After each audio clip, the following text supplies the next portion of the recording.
welcome everyone into another edition of the GSMC College Football Podcast, brought to you by the GSMC Sports Network. I'm your host, as always, Tommy Brzee. It is Friday, June 28th, and we're at a new time. We're starting at 8 a.m. today. Apologies for that. I have a little bit of a vacation this weekend that I have to get out of the door for shortly after this. So started a little bit early today, but still have a fantastic show for you today. We're going to start talking a little bit about the unlimited coaching staff that was just passed by the NCAA, kind of give you an idea of what the implications are, as well as some other things that were voted on by the NCAA here pretty soon, and definitely some changes that will make you probably pretty happy, frankly. Then we'll get into a little bit of a recruiting kind of tactic that is formed where you start with the quarterback and then you let everything else kind of fall into place. And I kind of want to get into that a little bit, show why that really holds water and why it's probably the best way to go about recruiting building a recruiting class. Then we'll get into this weekend around recruiting. It feels like this is a weekend and the subsequent week coming up. It's going to be a lot of commitments. You can feel like there's a lot of stuff that is about to start to happen. There's a couple that are scheduled that are going to be absolutely huge in the next couple of days, a couple today, in fact. But throughout the next week, I feel like we're going to see a couple of 5-stars come off the board here pretty soon. So I kind of want to break down who I think those guys might be and where they kind of stand in their recruitments. Also, want to get into the College Football 25 rankings and ratings. This is something I've wanted to get into for the last couple of days, but has let everything kind of trickle out, and I have plenty to say on some of these rankings that they've put out, I promise you that. And then we'll finish it off with my guys for the 2024 season, kind of break down 5 guys that I really like going into this season that I'm watching very, very closely. But before we jump into everything, I do want to remind you all we get tons of questions and comments throughout the show, and the best way for you all to get your question on the screen, we can have a fun back and forth here, is to use the tip and donation link at the bottom of the screen, gsmcpodcast.net. It's a huge help not only to us here at the network, but to you all. You get to kind of have a fun, interactive experience here, and that's always good for the both of us. So definitely use that if you'd like. Again, that's gsmcpodcast.net. But let's jump right in, and let's talk about this unlimited coaching staff, as well as some other changes, and that's actually where I want to start. It sounds like the NCAA Division I Council has met, and they introduced a proposal on Tuesday to shorten the portal windows, the transfer portal windows for football and basketball. They're currently sitting at 45 days. They want to pull that down to 30 days, and I think that would obviously be something that a lot of us would be on board for. The vast majority of kids join in the first 4 weeks of the portal being open anyway, so it really wouldn't change too much. But the curiosity that I have, at least for football, we know how basketball works. Basketball has that one big time window right after the season ends.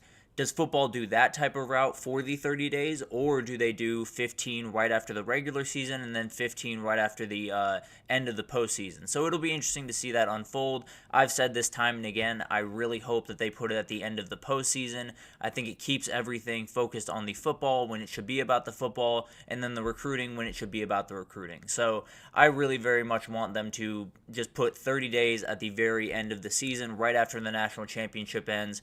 Everything kind of opens up and, craziness begins. But at the end of the day, very, very excited for that change. But the biggest one, and the one that was actually approved in this meeting, is unlimited coaching staffs. And that's something that might honestly go a little bit under the radar in terms of the effects that it has, because obviously you won't really see, new players on the field. You won't see anything too crazy, but you'll hear about it, and you'll hear about new guys getting hired at different places, and some guys you didn't expect to get hired maybe a couple of years ago are going to get those jobs because they have the money and they have the ability to kind of wield that. So obviously the biggest worry here is the one that has kind of been the worry for the last however long, which is, what does this mean for everyone else?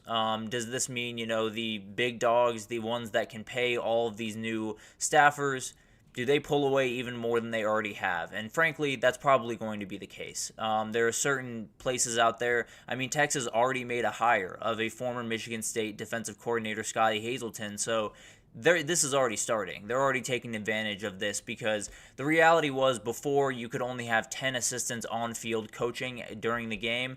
That is no longer the case. You can have as many as you want. You can kind of play around with which guys you want on the field. And it sounds like some of it will obviously revolve around the quarterback position, want a certain person to be that guy's guy. And obviously the quarterback coach is a huge help there, but there are tons of people, whether it's, new guys that have popped up online doing some of these development camps and things of that nature, or it's former coaches that you can get back into the fold for, not working too many hours and not getting paid too much, but still having a position on a big time staff. And I think the biggest worry that I have, frankly, if I'm looking at this kind of new coaching change is there are going to be smaller coaches who are in relatively good spots, who say are an offensive coordinator or a quarterback coach at Troy, let's just say, and Alabama has a position open for them to be an on-field analyst. They're probably going to take that Bama position for a number of reasons, but mainly because it gets them on the steady ship. It's something that we've talked about a lot, where whether it's recruits or coaches, they see what's happening in college football. They're not immune to what's happening around college football, and they definitely see all of the changes that are happening, and they see how, the cream is rising to the top, as it were. So you have to get on the steady ship, and you have to make sure that your future in this sport is as intact as anyone. So it's going to be fascinating to kind of watch this unfold, because I really do think there could be a couple of group of 5 coaches who are just fantastic coaches and do just incredible things at that level that decide, hey, maybe this, position coach job, or maybe this even on-field analyst job at Alabama is a little bit better of a situation than a position coach at Western Michigan or whatever the school is. But the reality is there's going to be a lot of changes to coaching staffs, and it's largely going to happen around quarterbacks. Apparently middle linebacker is another one they really want to zero in on. Obviously has a ton of responsibilities, especially with the new helmet comm situation. Going to have to be a remarkable communicator, and that's something that you really can only get at the NFL level. So I wouldn't be surprised if they pull back some of the alumni of that school that have played in the NFL at that position to kind of help them bridge the gap and figure out what that kind of looks like and how to communicate to all of their guys most effectively. So that'll be a really interesting thing to watch. And then also special teams, which makes total sense. You want those guys to have pretty much as many specialists as they possibly can, because they essentially play an entirely different sport. That's always the moniker whenever we talk about kickers, is they do kicking and everyone else plays football. And it's no disrespect to kickers, but it's an entirely different skill set. And having different guys, and having specialists for those positions is not a bad plan by any means. And it'll be so interesting to see how these are filled, because as you've all seen, I'm sure, across Twitter and Instagram and all the different social pages, a lot of guys have popped up, whether they're former players or former coaches or high school coaches that do some training, and they're really, really talented. Bobby Stroop is a guy that has worked with Patrick Mahomes. He worked with Sam Ehlinger when he was the starting quarterback at Texas. He's worked some really, really big-name guys across the NFL and college football. Quincy Avery is another guy kind of out of the Georgia area that has done just incredible things at the quarterback position, and someone who has developed guys really, really well. So it wouldn't surprise me at all if one of those two guys or both of them were on staffs here pretty soon, because now you have the ability to do that. And also another guy, Margin Hooks, who's a fantastic wide receiver developer in the high school stages, worked with guys like Jonte Cook, who is expected to be a big-time part of the Texas offense. Evan Stewart, who's up there at Oregon, going to be a huge player for them. He's worked with so many incredible wide receivers that are currently in college that it wouldn't be crazy to me if one of these big-time schools started calling him and saying, what's the price tag? What would get you on campus to at least help out at practices, maybe not coach during the weekends, but be there at practice and help our guys just get that 1% better, because that's the fight that you're battling right now with all of the teams kind of finding their way towards the top of the mountaintop. It's going to be, inches that separate these teams, centimeters, and you're going to have to make sure that you have the advantage, whether you're Ohio State over Oregon or Michigan or Penn State.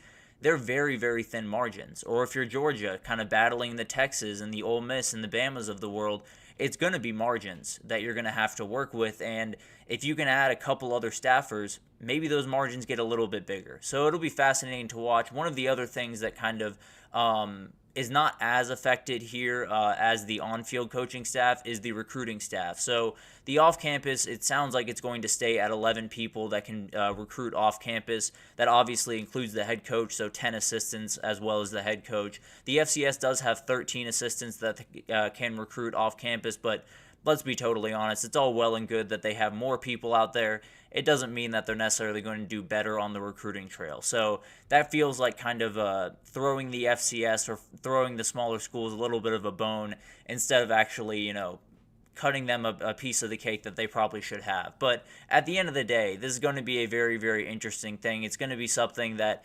absolutely transforms the way we look at coaching staffs, whether that means, top group of 5 assistants finding their way into analyst positions and saying, I'm going to take a little bit less money right now, but 5 years down the road, I'm going to be in the SEC. I'm going to be in the Big Ten. I'm not going to be in the Sun Belt or the Conference USA and be in danger of just my entire conference collapsing around me. So it'll be fascinating to kind of watch this unfold. Obviously, I want as many great head coaches to stay at the group of 5 level as possible. I mean, you have so many great guys at the head coaching and coordinator positions.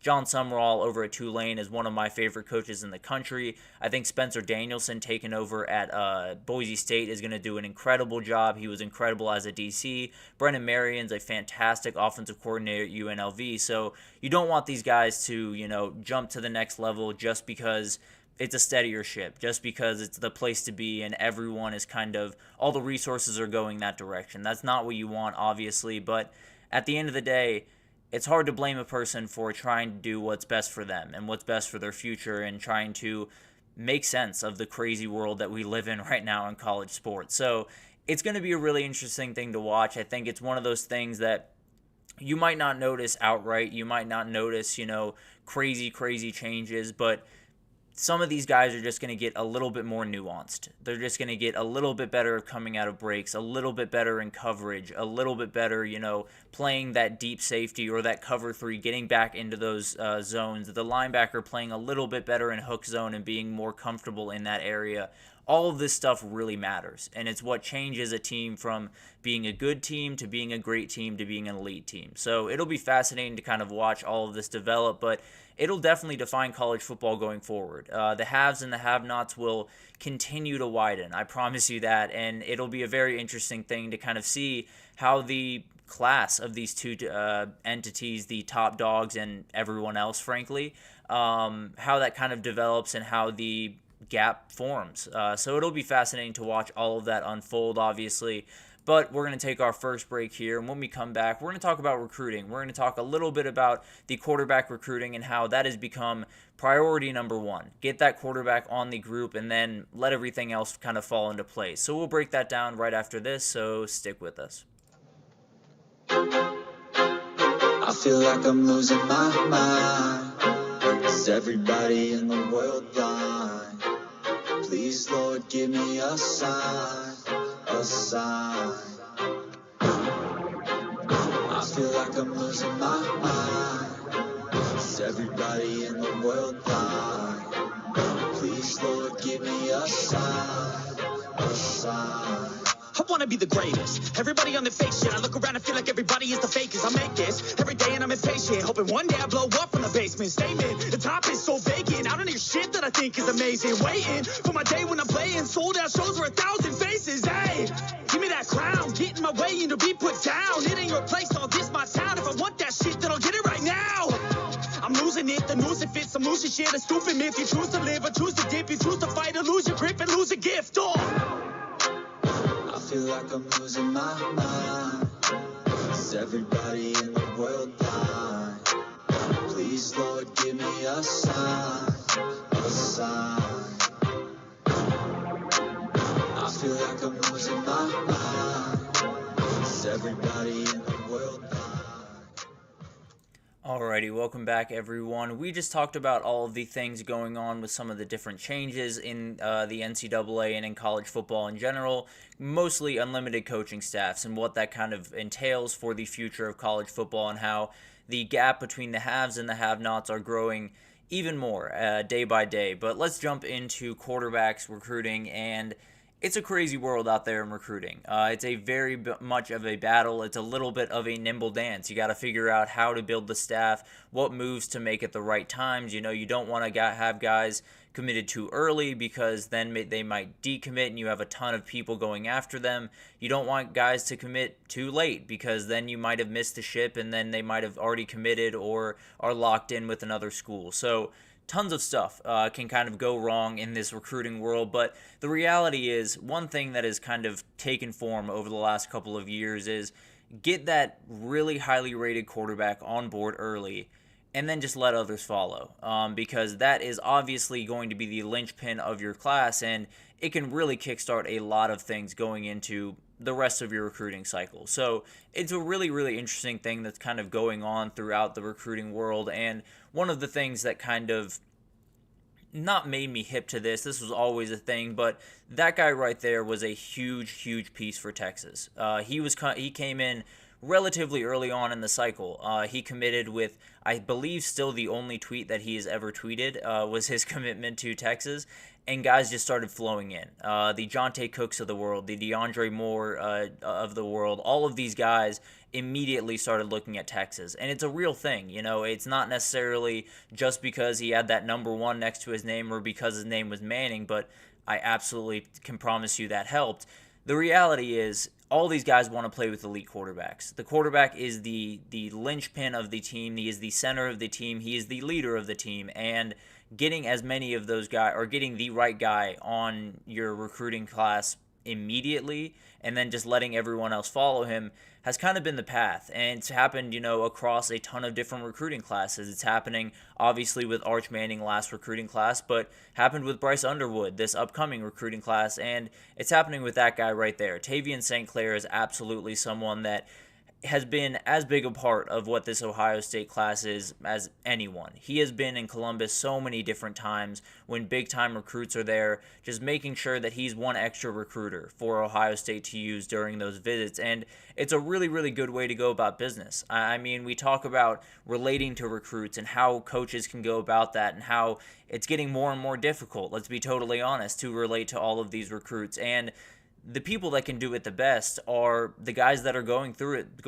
the same thing at the same time. Tavian St. Clair has heard the same pitches from a lot of the same coaches as a lot of the guys walking through Ohio State's doors. So he can tell them, I know what you're hearing from Oregon. I know what you're hearing from Michigan. I know what you're hearing from Georgia or Texas.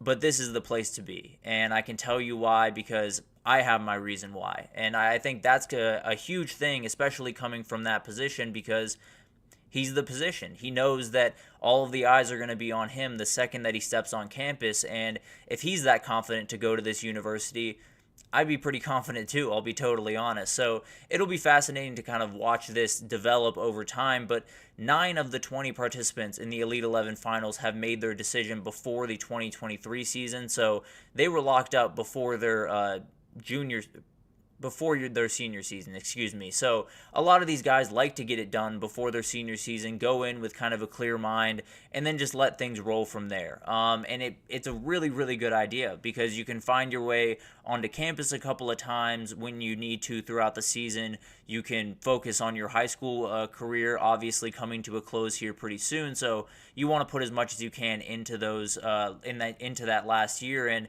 it really does help a ton of things. So it'll be fascinating to kind of watch all of this develop. But the reality is, everyone wants to play with a good quarterback. Whether you're a wide receiver, a running back, an offensive lineman, or a defensive lineman.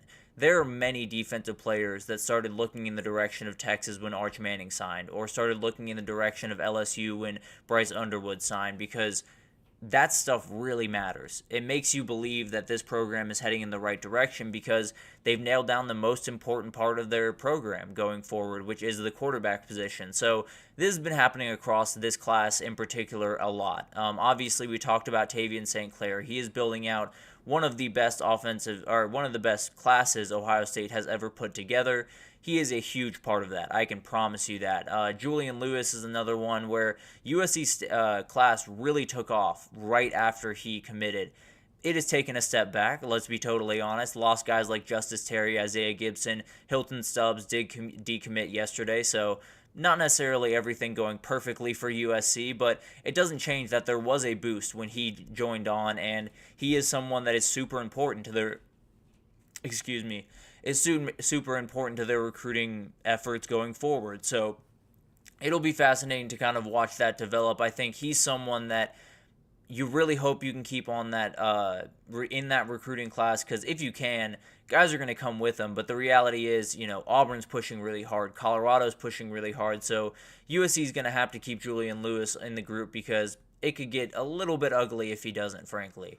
And then you have a couple other guys that absolutely have helped their recruiting classes get to the places that they are, and one of them is Kevin Sperry. He has been committed to OU for quite some time. That guy right there, he's been committed for quite some time. I think the second longest commitment of the Elite 11 guys, so of the elite guys in the country. He's been committed for a really, really long while and has been up to Norman a number of times throughout that time, especially on those big recruiting weekends, and has made his case. And he's done a really, really good job. OU's class is top 10 in the country. They're doing really, really good stuff on both sides of the ball, so he's doing just fine. He just added actually 2 really awesome targets that he's going to love throwing to in the future, Emmanuel Choice being one of them. So it's going to be incredible to watch that unfold. And then the other guy that is absolutely helping his class is KJ Lacey. He was committed to Texas very, very early on, and there are a lot of top flight receivers looking at Texas right now. Decorium Moore, one of them. In fact, we'll talk about him next segment. But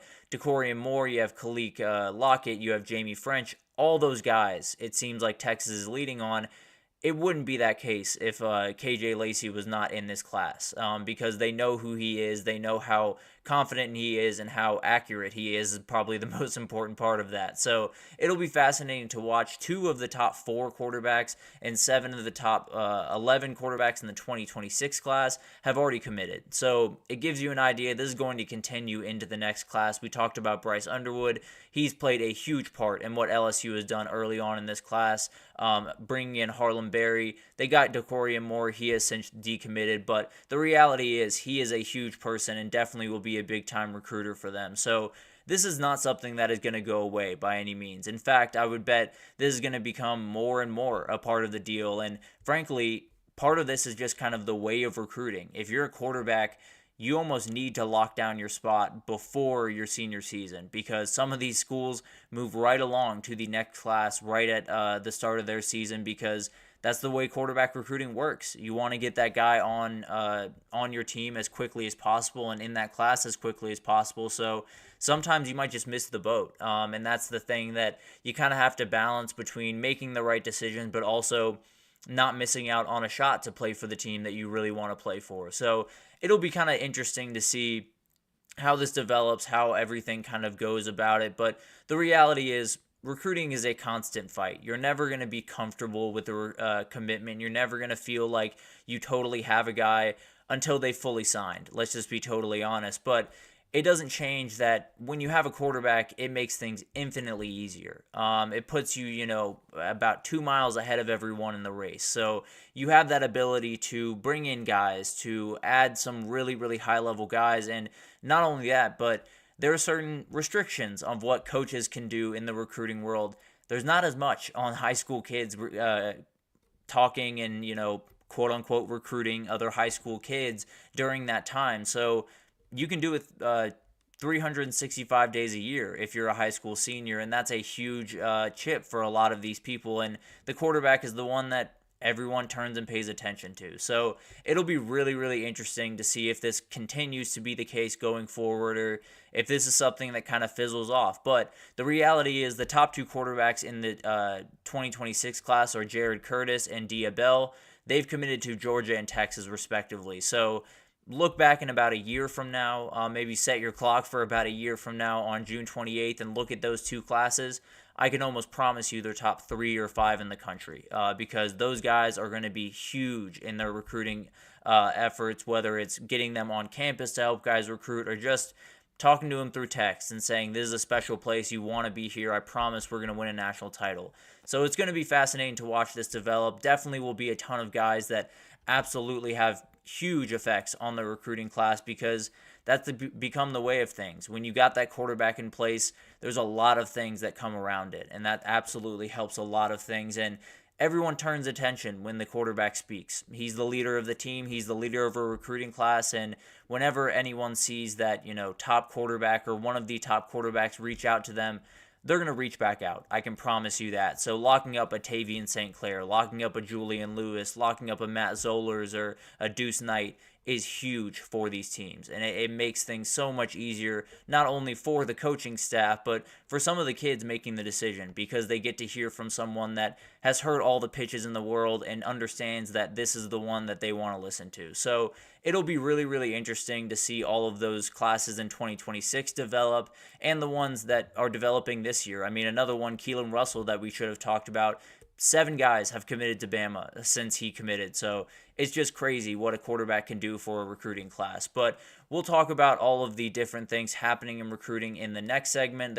It feels like we're just on the edge of a wave of commitments. And there's a ton of guys that I want to talk about committing this weekend, and then a couple of guys that I think might just find their way into committing over the next week or so, let's say. But we're going to start with Bama because they're on an absolute tear. But stick with us, and we'll be right back with that. Looking for your daily fix of sports talk without having to pay for it? GSMC Sports Network is available on YouTube. Just search GSMC Sports Network. Get your fix of daily sports talk shows on YouTube, absolutely free. NFL, college football, NBA, MLB, MMA, UFC, fantasy football, and so much more. GSMC Sports Network has shows running all day long, with new sports shows starting every 2 hours. Just like on your favorite cable sports channel, except GSMC Sports Network is absolutely free. Just search GSMC Sports Network on YouTube to catch one of your new favorite shows, like the GSMC College Football Podcast, Chip Shot Football Podcast, Hoops and Heels Women's Sports Podcast, GSMC Basketball Podcast, and so many more. Check it out for yourself. GSMC Sports Network, now available on YouTube absolutely free. Search GSMC Sports Network on YouTube right now.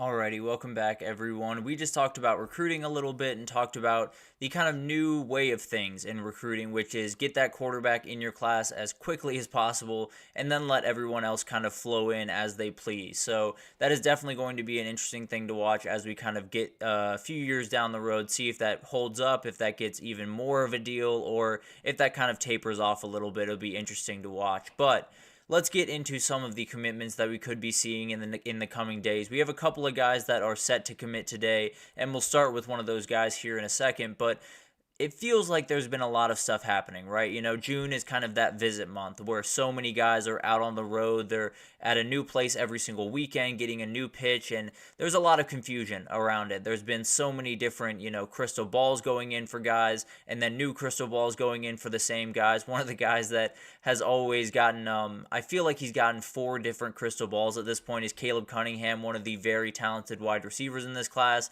Was at Alabama last week, got an Alabama crystal ball, and we'll probably be at Florida State in a couple of weeks, and we'll get a Florida State crystal ball. But that's recruiting at this point in time. So it's a ton of different things happening. June was an absolutely crazy month, but it feels like we're coming up on a time where there's going to be a ton of commitments here pretty soon, and a couple of them are going to happen today that are going to be just massive for this recruiting class. And the one that I want to start with most closely is Josiah Sharmy. I think he's someone, a really, really talented defensive tackle. He is someone who's kind of in between Washington, Texas, Oregon, and Bama right now.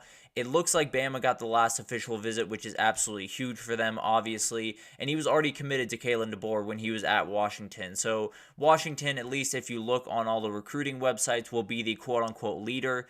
That tends to stem from his time when he was when Kalen DeBoer was still the head coach there. So it feels like Alabama might be the slight lean right now, but the reality is Texas is pushing very hard as well.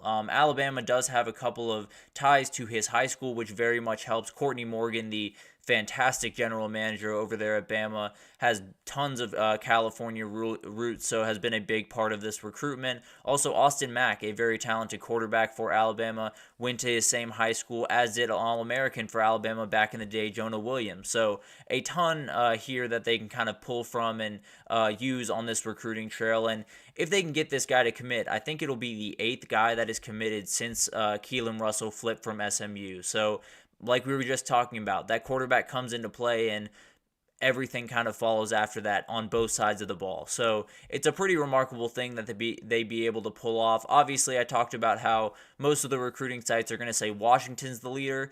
I just saw a crystal ball for Texas, so I don't know which way this is going to go. Right now, I think I would lean Alabama, but it feels like Texas is making a very, very big late push, and maybe they can pull it off, and that'd be an absolutely huge get for the Longhorns on that interior defensive line. Dijon Terry is another guy that I kind of want to talk about here for a second. He's set to commit today. Seems like a Bama lean. I feel pretty comfortable saying that he will be a Bama player at the end of the day. He will be a commit there.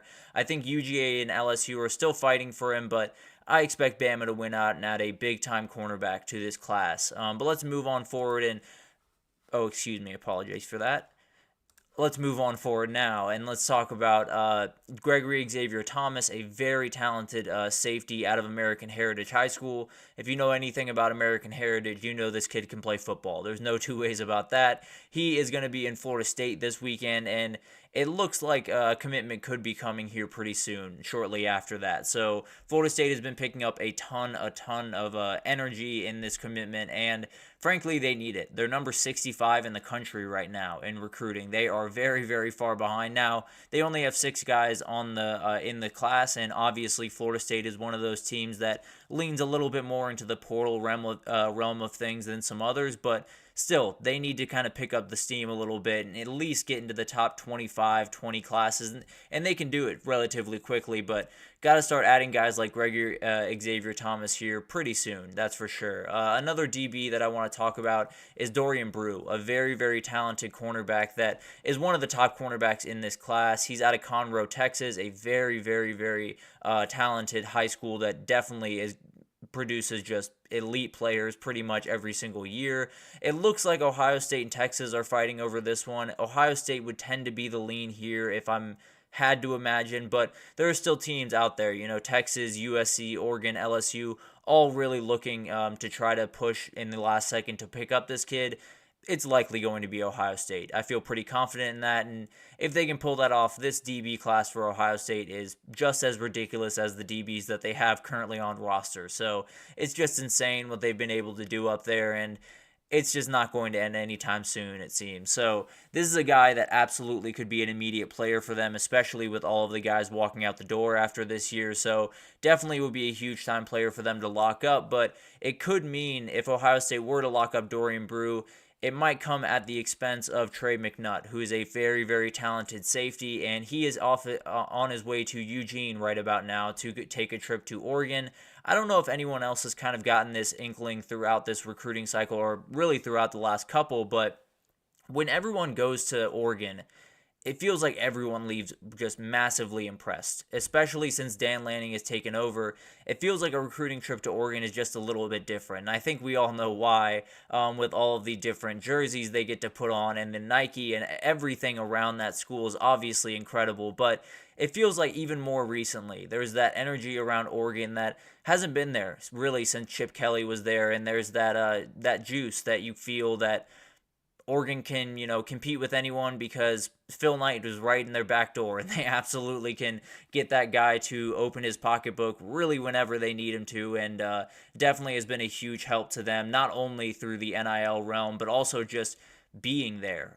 Seeing the founder of Nike in front of you and him saying Oregon's the best place to be, that holds a lot of weight. There's no two ways about that. But another guy we mentioned earlier when we were talking about quarterbacks, Malik Washington, a very, very talented guy. He's set to commit later today, the top uncommitted quarterback on the board right now, and it's going to be Maryland. I feel very confident about that. There's some teams out on the outskirts, and he's taken some visits over the last couple of weeks, but Maryland and Mike Locksley have pretty much won this one. It absolutely would be a huge get for them because they're going to need a quarterback that is going to start pretty much right away. I like Brian Edwards a lot, and I think he's going to be a player that is going to play some good football for them this year, but I think they would be a little bit goofy to think that they're going to do anything but start this kid right away, or maybe bring in a transfer portal quarterback to start 1 year and then bring him into the fray. Who knows? But the reality is this is a very talented kid, and I think he really showed out during the Elite 11 camp, and I think he's going to be just a fantastic pickup for Mike Locksley and company. They're just going to love this kid over there in Maryland. But let's talk about DeCorey and before we get to that, I do want to talk about Julian Lewis here for a second because this is something we've talked about a little bit on here. USC is bleeding a little bit. They've lost a ton of big-time defensive recruits, and Julian Lewis has said time and again he wants to play with elite defensive recruits, and Auburn and Colorado are pushing just so hard to get this kid. There's no doubt about that, and frankly, I think he's going to flip. I don't know where. I don't know if it's going to be Auburn or if it's going to be Colorado, but I don't think USC is going to have this guy in their class for very much longer, and I don't know if it happens, this weekend or next week or in a month from now, but I don't necessarily love where they stand on him. I saw someone very, very much plugged in on the recruiting world. Might have been Chad Simmons. I can't exactly remember at this moment, but he said they had USC running third. So this is not necessarily the place that USC wants to be. That could be a decommitment and then a commitment this upcoming week. So that'll be interesting to watch. DeCorian Moore, we said we were going to talk about the number one wide receiver in the country. This is Texas versus Oregon. No two ways about it. He's was at Texas 2 weeks ago, was at Oregon last week. He's going to make a decision here pretty soon. I feel pretty confident about that. I think it's going to be late June, early July. So within the next, week or so, I think he's going to make a decision. My lean would be Texas right now. It feels like Texas has kind of been the constant here. It's a little bit closer to home, which is huge for him and his family. I mean, his entire family was up in Austin for his visit, and it was a very, very cool scene up there. So it feels like he's going to be a Longhorn, but as I said before, when Oregon gets that last visit, it gets a little bit interesting for some of the other teams. But let's move on to the final guy, Injustice Terry. I really want to talk about him because we talked about another USC decommit, Isaiah Gibson, on the D-line. He is committed to UGA. I think Justice Terry is going to do the exact same thing, and I frankly think it's going to happen here pretty soon. And if they lock him up, this is the most ridiculous defensive class I've ever seen. They already have a really, really talented guy in Zayden Walker, the number one linebacker in the country. Edge rusher, Isaiah Gibson, number one in the country. Justice Terry, I don't know if he's the number one defensive lineman, so I don't necessarily want to say that, but very much towards the top. There's no two ways about that. And also, they're in for Elijah Griffin, who actually might be the number one defensive lineman in the country now that I think about it. So Kirby's just going to do Kirby. He's going to recruit the best defensive players in the country, and he's going to keep doing it as long as he can, that's for sure. So it's going to be fascinating to watch that develop because that UGA class is going to be just horrifyingly good. I'll be totally honest. But that is a crazy world of recruiting. That is not necessarily all the guys that are going to commit because there's going to be so many guys that come into the fray, and it's really hard to predict when these guys are going to commit because a change of the winds could change everything very quickly. So it'll be fascinating to watch this unfold, but I have a feeling Hayes Fawcett is working 24/7 making some commitment edits right about now. But let's take our third break here. When we come back, we're going to talk about College Football 25. They released their best offenses, defenses, and the toughest places to play in that game, and I got some problems. So we'll talk about that right after this, so stick with us.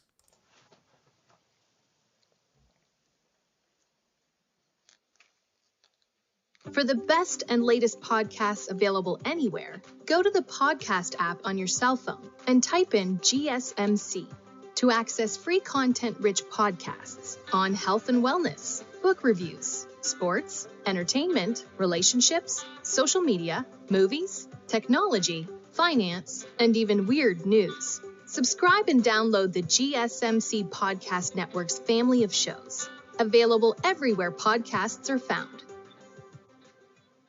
Alrighty, welcome back everyone. We just talked about some of the recruiting visits that have been going on and how I think there are going to be a ton of commitments here in the next week or so where we're going to have some big time names come off the board and the rankings kind of solidify just a little bit more in the recruiting world. But let's jump into College Football 25. They released some rankings and some ratings, and I got a problem with pretty much all of them. So I want to break down all of this stuff. I do want to jump in here pretty quickly because got to get through 3 lists. We're only going to do the top 10s of these lists. I know they did top 25s, but we're going to do the top 10s of these lists just to make it a little bit easier on myself to get through all of the stuff that we need to get through. But let's jump on in. And first, we're going to start with the toughest places to play list that they dropped, and I have minor problems here. This is not, by far, this is not my biggest problem that I'll have in this segment. I can promise you that. But first of all, let's start up at the top. A&M is a fantastic atmosphere, and I absolutely would have it in top 5. it's not number one in my mind. LSU is comfortably number one in my mind. I don't think there's really any other argument, to be totally honest with you. I understand that Penn State is incredible. I understand A&M's incredible. I understand a lot of incredible atmospheres out there, but LSU's different. And I think that should be number one. Number two, Bama's not that great of an atmosphere. That sounds crazy to say, and I understand that. They are dominant in that building, and they have just done incredible things when they are at home. The reality is, it's because of the team you're playing. It's not because of the atmosphere around that stadium. It's not because of the fans. It's not because of the craziness in that stadium. It's because the team is just that much better than you. So it's no disrespect to that atmosphere. It's still one of the top 25 atmospheres in the country, but in my mind, it's not top 10, and it's definitely not number 2. So that was the biggest problem I had with this. Ohio State, Wisconsin, and Oklahoma, good atmospheres. I like Wisconsin a lot. Ohio State feels like one of those that it's a good one, but at the end of the day, not elite. Kind of feels like on the same level as like a Texas, where it should be a lot better than it is, it feels like. But at the end of the day, they have them at number 4 for some reason.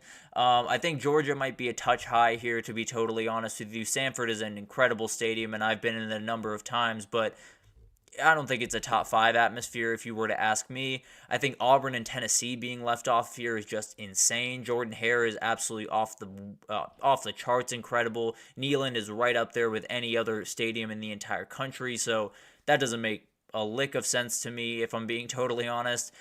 So some different issues with that. I understand that you're going to lean a little bit on the quality of the team and their record in that stadium, and I totally get that. But at the end of the day, you got to give the atmosphere. The atmosphere is what makes those places special. And I think regardless of what your record is in that stadium, regardless of all of that type of stuff, you got to take the energy that is in that stadium, and it's a really hard thing to quantify, and I fully understand that these are not lists that are easy to come by any means. I tried to make one a couple of weeks ago, and I've changed my mind about 10 different times since then, so I fully understand that this is not necessarily an exact science by any means, and a very difficult thing to kind of get an idea of, but when I see teams like Alabama and Ohio State in the top 4, I question if this was more about just how good the team is rather than how good the atmosphere is. So that was the big beef that I had there. It wasn't necessarily anything too aggressive, but it's about to get a little bit more aggressive because there's a couple of these offensive rankings that are just beyond crazy. But let's jump into them real quick. And it starts with Georgia and Oregon up top. I don't necessarily have too big of an issue with that. I think those are two offenses that are going to be off the charts good. They can do just about everything you want them to do. I have a little bit of an issue with Alabama being tied with Texas. I think Texas should have their nose above Alabama. Maybe Texas at a 93, Alabama at a 91, and I think Ohio State's a touch low. I think people are a little bit overestimating how not good, I suppose, Will Howard is, so I would have them a touch higher. I understand LSU being there, got very little problem with that. Miami being all the way up there doesn't make me super happy, if I'm being honest. I understand they did a great job in the portal, and it expects to be a really good offense, but I don't know. I feel like that's one where you could start it at, the low 80s and adjust it as they go, because if it's going to be a good offense, then you can bring it up to the 89, to the 90, but starting it at 89 just doesn't feel super right to me. Colorado has no business being on this list. I'll be totally honest. I have no earthly idea what they were looking at to get them to an 89 for Colorado and have them on the same footing as people like Missouri and LSU. In what world? I'm sorry. This is a fun offense. They have a lot of really talented guys. Shadur Sanders is one of the best quarterbacks in the country. Travis Hunter is really fun. LaJohntay Wester, I think, is going to be a great player. I have seen none of that materialize into wins. I've seen none of that materialize into big-time points against teams that actually matter.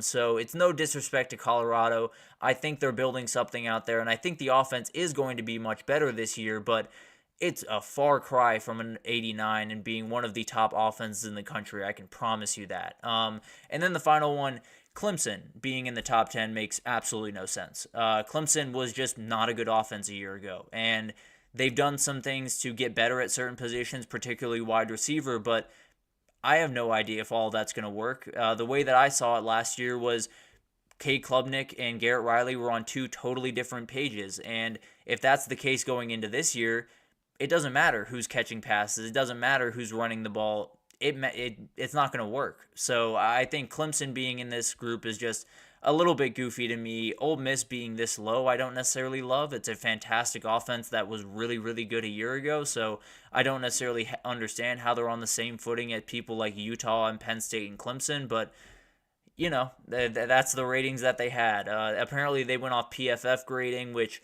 a lot of people have a lot of opinions about. I'm a little bit split on it, to be totally honest with you. But at the end of the day, I got some issues with those rankings, and the defensive ones, frankly, the top 10 is a little bit better. I'm cool with Ohio State being number 1. That defense is absolutely ridiculous. Georgia being number 2, more than fine with that. That totally makes sense. I think Oregon, Alabama, Clemson, Notre Dame, Michigan, all being on the same footing kind of makes sense. I think Alabama is a touch below that. I think they do have tons of ability on that defense and will be a good group, but I do worry about that back end at times. I do kind of worry about the pass rush in some different ways. So I dropped them down, maybe down to the Texas and the Penn States. But at the end of the day, I don't think this is a very bad list by any means. I think Florida State, Oklahoma, Iowa, Utah being right in that group absolutely makes sense as well. All very good defenses this upcoming year. There's a couple of beefs, though, and the biggest one, more than anything else, is Nebraska has to be in this group. They were a number 11 defense in the country a year ago, returned almost everyone from a year ago, and everyone's getting better. Nash Hutchmeyer is one of the best defensive tackles in the entire country. I think MJ Sherman's going to be a really good player. Bly Hill's going to be a really good player. So Nebraska not being on here is just insane. But outside of that, I don't have too many problems with the top 10. I have more problems down the list, though. I can promise you that. Let's start at number 16, where they have USC as a 86 overall. In what world is USC an 86 overall? In what world are they the number 16 defense in the country? They were bad a year ago, and they've gotten a new coordinator, and that's all well and good, but the personnel is still not good. It's not going to be a good defense, just plain and simple. It could be a passable defense. It could be an opportunistic defense. It's not going to be good. There's no two ways about it, and the idea that they would be number 16 in the country is insane. LSU being 84 overall and 18th on the list, insane. I don't understand what they're looking at to get all these ratings, because that's a bad defense, and it's not at the point where that personnel is going to be able to save it. There's no two ways about that. And then finally, the biggest one, I'm going back to Colorado. They're number 20 on the defensive list, and that is a outright bad defense. You can cut it any way you want. That is a terrible defense, and it was the entirety of last year. They've done some really, really good things and brought in some really good players for this upcoming year.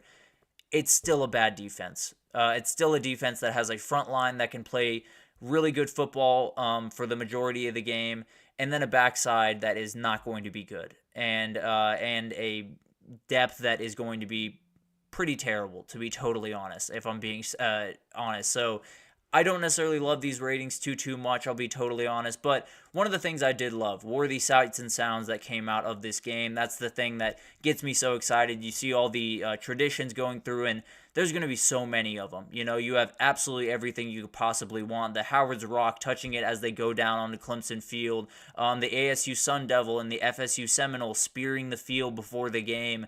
You have the Nittany Lion opening the gate for the Penn State Nittany Lions as they run onto the field. The Oregon Duck, the Buzz, Bevo, all of them are in the game. So there is that energy that you want in that game, where it's not just about what's happening on the field. I am not going to skip any of these intros because there's just going to be so many incredible things to have. Also, special calls for every team, including Kennesaw State, the new addition to the FBS, and it is "Who Gives a Hoot, the Owls Do." I absolutely love that. That's an absolutely cool chant. They also have different chants throughout the games for different teams. They have Texas Fight. They have Go Ducks. They have an SEC chant for all of the SEC teams, which frankly is going to be hilarious to hear someone else kind of mockingly cheer that during a game. So absolutely love this. It's going to be really interesting to watch. They have whiteouts, they have blackouts, they have striped, checkered stadiums. They got everything that you could possibly want that is special about college football in this game. The one thing they don't, and they absolutely should, is horns down. For some reason, they are not including horns down in this game, and frankly, there is nothing more college football than everyone that is not a Texas fan hating Texas and doing horns down. So that's got to be in the game. If it's not this year, it's got to be next year. But they do have all the other hand signals. They do have horns up, obviously. They have the U. They have a ton of different great ones. The Wolfpack sign for NC State. So a lot of really great things. The only critique I have there is got to have horns down in the game because it is as big of a part of college football as really anything in college football right now. So that's the only beef I have. Definitely some things that I don't necessarily love about the ratings, but those will update throughout the season and hopefully will find their level somewhere throughout the season. So it'll be fascinating to watch this kind of develop and see how these change, because I tend to hope they do, but the reality is all this tells me is we're closer to this game coming out, and that's all I care about. So very, very happy. Whether I have bad things to say, good things to say, or medium things to say, we're a day closer to this game coming out, and I think we can all be excited about that. But let's take our final break here, and when we come back, we're going to talk about my guys going into the 2024 season. I feel like these 5 guys that I'm just about to talk about are just going to be really incredible this upcoming season and help their teams in a ton of different ways. So I'll break down that right after this, so stick with us.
Alrighty, welcome back everyone. We just talked about the College Football 25 updates and how I had some issues with some of the different rankings and ratings they put out there, but overall, it means we're closer to the game, and I got no problem with that. But let's get into our last segment here, and let's talk about my guys going into 2024. This is kind of a fun segment where I just break down 5 guys every Friday that I think are just going to have really, really good 2024s, and I'm very excited to go see play. And then at the end of the year, if I'm wrong about these guys, you can come back and throw it in my face, which is always fun for the both of us. But let's get into this, and let's start with Daquan Finn. This is one of my favorite players in the entire country. I know he's wearing a Toledo jersey there. He is now a Baylor Bear, a very, very good pickup for Dave Aranda and the Baylor Bears there.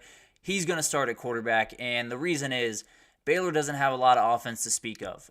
They have some guys out there. Hal Presley's a very talented wide receiver I like. I think they're going to have a good run game, but the reality is this guy's going to have to shoulder a lot of the load on this offense, and he's going to be more than capable to do that because he did it at Toledo in a lot of different ways, whether it's running the ball, throwing the ball. This kid can be an offense by himself, and I think he's one of those really, really special players where when you look at Baylor, it's not necessarily the team in the Big 12 that jumps out to you by any means. It's not necessarily the team that has the best roster, the team that has the best ability on the outside or anything really across the league, but they do have a kid that can change games. They do have a kid that can win games that you don't expect to win, and frankly, I would be shocked if they didn't have one of those games this year where you look up and Baylor's beaten someone like Utah or Kansas State or Kansas and you're wondering how, and then you look at Daquan Finn's stat line and it says 200 yards rushing and 150 through the air and 3 touchdowns and just ridiculous stuff, and you'll have an idea of just how special this kid is. So absolutely love him. Loved him at Toledo. I think when he gets to Baylor, it's just more of a spotlight on him, and he has an ability to show the entire world what he's about, not just, the guys the crazy people like me that are always locked into Group of 5 football. But let's move right along, and let's talk about Jalen Lane. This is a wide receiver down at Virginia Tech, and he's going to be someone that we're definitely talking about at the end of the year. I can almost promise you that. I think he's someone that absolutely will make noise in the NFL draft, frankly, because he's, a little bit smaller stature. I believe 5'9", something like 185, something like that, but the speed is off the charts, and it's one of those guys where it's a get the ball in his hands and let him work type of guy, and that is a huge thing for Kyron Drones because the connection between these two is absolutely incredible at this point. They're both coming back for their second season in Blacksburg, and they're both just so comfortable with each other. I think this offense is going to revolve, at least in the passing game, largely around Jalen Lane because he opens so many doors for so many other guys, whether he's going in motion and kind of taking a safety away from one side of the field, or he's just running a go and uncovering kind of the underneath for the tight end, whatever that looks like. He's going to be a guy that they don't only utilize when the ball is in his hands. They're going to utilize him in so many different ways in that offense and cannot wait to see how they go about this. So I'm very high on Virginia Tech, and Jalen Lane is a huge reason for that. I think this offense is going to be just absolutely disgusting, and I think a lot of the targets going in the direction of this kid is going to be a big reason for that. So Virginia Tech has every intention on winning the ACC. That's what they want to do this upcoming year, and if they're going to do it, guys like Kyron Drones has to have a big year. Jalen Lane has to be the wide receiver that he's capable of being, and maybe come out being a second or third round pick in the draft, because there's tons of things that Virginia Tech can do that can not only change the trajectory of that program, but the trajectory of a lot of these young guys' careers, and Jalen Lane might be at the very top of that list. So it'll be fascinating to watch him develop. Very, very excited to see what he can bring to the Hokies this year. But let's talk about Luke Reynolds here for a second. And this one's a little bit interesting because when you look at Penn State, the wide receiver talent is not where they want it to be. Let's be totally honest. And frankly, this isn't even going to be your starting tight end. Tyler Warren will absolutely be the starter at tight end for Penn State, but the reality is I don't necessarily know if they're going to have multiple or three wide receivers to throw out there at any given time and feel really confident about. So I expect a lot of 12 personnel. I expect a lot of two tight end sets with one running back and use that kind of as their base offense. And I think that's going to be a really good way to go about business because a guy like Tyler Warren does everything right. You know, he's a great blocker. He can run all the routes you need him to run. He has really sure hands, can do a lot of really good things, but pass catching isn't necessarily his thing. It's not necessarily his calling card. It is for Luke Reynolds. And although he's a freshman just coming into this team, there are certain guys that you just can't keep off the field. And sometimes they're at just positions of need, and that's the reason. Sometimes it's because of their just ridiculous ability. This guy's kind of both. I think he has insane ability to catch the ball over the middle of the field. I think he's really, really strong at the point of attack. I think he has every ability to be a huge asset for them in the pass game, but he is a freshman, and it might take him a little bit of time to get into that. But I do think that when you look at Penn State's pass game, it's really not going to be won by the wide receivers. I like Julian Fleming. I think Harrison Wallace III is going to make some plays this year. I think Caden Saunders is going to take a step forward, but those tight ends are going to be as big of a part of an offense as really any in the entire country. So very much like Luke Reynolds, I think, even though he's a freshman, I expect him to be a big part of this offense, especially down the stretch of the season for sure. And then let's move right along, and let's talk about Braden Swinson, a very talented edge rusher from LSU. If you rewatch the LSU games from a year ago, there's not many positives to take away from that defensive side of the ball. It was downright bad last year, and every LSU player, coach, fan would tell you that. I promise you that. But I don't necessarily love this defensive line overall. I do think they do have guys that can occupy, that can, eat space up, whether it's JVR Suggs, who came in from Grand Valley State, or it's some of the recruits that they brought in, whoever it is. They're going to need people that can just eat up space and give their edge rushers those one-on-one battles that they're going to need, because this is a guy that can win those one-on-one battles very, very comfortably. And he can win them very consistently, which is absolutely huge for this team. He had 2 sacks a year ago, 33 total tackles, so didn't necessarily light the world on fire by any means, but made a number of really, really good plays and has that ability to kind of be that premier pass rusher this year for LSU. And if you know anything about Kevin Peoples, the edge or the outside linebacker edge rushing coach, and Blake Baker, they do a fantastic job of putting together different pass rushes and exotic blitzes and making it really tough for you to just double someone that you need to double. So I think he's going to have plenty of chances to get to the quarterback, especially if Harold Perkins is a part of this pass rush. It's going to be really tough to double this kid, and if you can't double him, he might just be able to get to the quarterback a lot. Let's just put it that way. And then finally, I want to talk about Dejon Terry, a very, very talented defensive tackle from Oklahoma.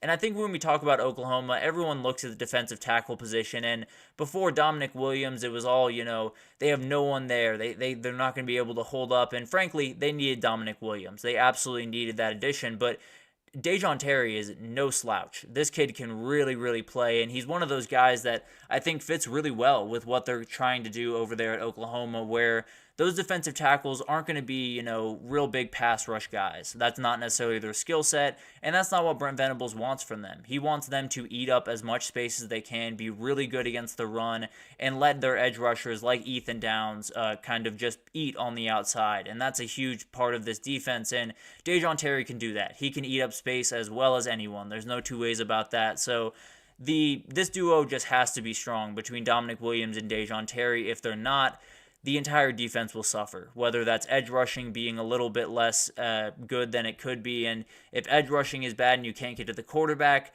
the back end's going to suffer. So this is really where everything kind of starts for them. If Dominic Williams and Dejon Terry can play really good football, they're going to be more than fine on that defense. If they struggle a little bit and can't play, or maybe one of them goes down with an injury, God forbid, you're going to have some problems on that Oklahoma defense, and it could get bad pretty quickly. But I do think Dejon Terry is going to have a fantastic year, and I do think he's someone to watch. But finally, let's get to the guys that are on my list so far. Oh, excuse me, I apologize for that. We have a ton of guys on this list thus far throughout the season, some guys that I really, really like. I tried to go a little bit more off the beaten path today than I have in the past with some different teams, some different players that you might not have heard of. So I very much like this group. I think this is going to be a really fun group to watch throughout the season, and just cannot wait to see all these guys play. But that'll do it for this edition of the GSMC College Football Podcast, brought to you by the GSMC Sports Network. I am off to Orlando to give EA Sports a little piece of my mind about some of these ratings they put together. But thank you so much for listening. Your support means a ton to us, so please remember to subscribe to the show, leave a positive review. It does make a huge difference for us. Also, follow us on Facebook, Twitter, TikTok, Instagram, all of the social pages for all of the content and updates you could possibly need. We just have incredible people doing great work across every single sport you could possibly want. So definitely tune in to GSMC and we have you totally covered. But thank you once again for listening, and I will see you guys on Monday.